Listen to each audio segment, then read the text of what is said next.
Hello everyone, welcome back to our new vlog. आज सकाळी सकाळीच त्याचं आवरून दिलं होतं लवकर. थोडंसं बाहेर जायचं होतं. नाश्त्यामध्ये थालीपीठ बनवले होते जे त्याला फार आवडतात. ते तो खाऊन खेळत बसला होता तयार होऊन. आणि त्यानंतर मी तयार होत होते आणि बाबाही तयार होत होते. त्यानंतर मग आम्ही जिकडे गेलो होतो तिकडं तो खूप खेळला होता आणि मग घरी येऊन दमून झोपला. आणि जेव्हा झोपेतून उठला मग तेव्हा थोडंसं नाश्ता वगैरे करून हे मी बुक आणलं होतं त्याच्यासाठी, जे रेडीमेड ड्रॉइंग्स असतात, फक्त त्यांना कलर करायचं, तेच तो करत बसला होता. बरेचसे चित्र तो कलर करून ठेवला ह्या सुट्टींमध्ये. त्याला एक ॲक्टिव्हिटी झाली आहे ती.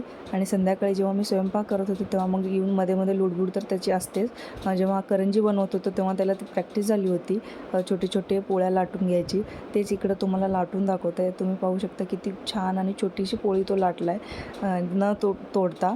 मग तेच मला तो दाखवत होता. आणि त्यानंतर परत एकदा आजीकडे गेल्यानंतर आजीने रेडीमेड प्रिंट्स दिले होते, फक्त कलर करायचे. आजी टीचर असल्यामुळे मग आजीकडे बरेचसे वेगवेगळे प्रकारचे प्रिंट्स असतात. जेव्हा पण तो जातो तेव्हा एक वेगळं प्रकारचं प्रिंट घेऊन येतो, फक्त त्याला कलर करायचं.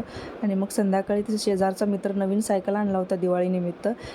तेच तो त्याला दाखवायला आणला होता. तर हा इकडे खेळण्याचा प्रयत्न करतो. त्याला येत नाही पण तो खेळण्याचा ट्राय करतो आहे. आणि असं होतं तसं छोटंसं छानसं